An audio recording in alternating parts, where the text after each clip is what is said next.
he brought only 6 with him from London, his 5 sisters and a cousin.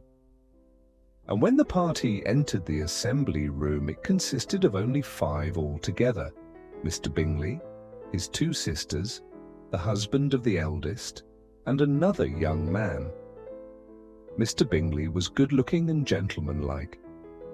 He had a pleasant countenance and easy, unaffected manners. His sisters were fine women, with an air of decided fashion. His brother-in-law, Mr. Hurst, merely looked the gentleman, but his friend Mr. Darcy soon drew the attention of the room by his fine, tall person, handsome features, noble mien, and the report, which was in general circulation within 5 minutes after his entrance, of his having 10,000 a year.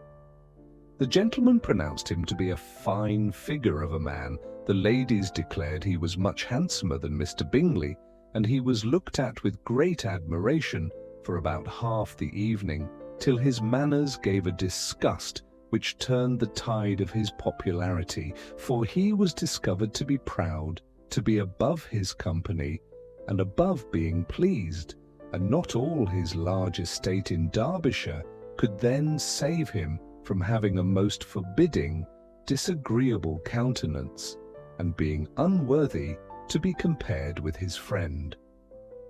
Mr. Bingley had soon made himself acquainted with all the principal people in the room.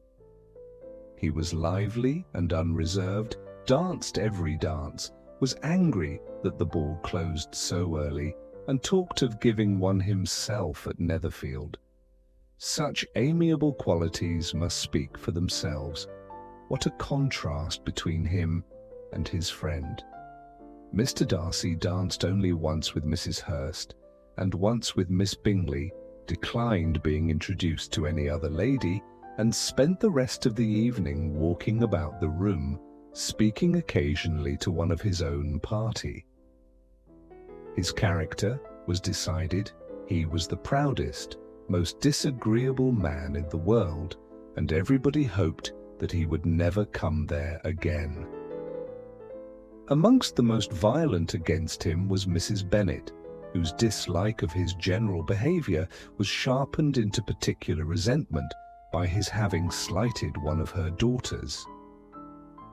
Elizabeth Bennet had been obliged by the scarcity of gentlemen to sit down for 2 dances, and during part of that time Mr. Darcy had been standing near enough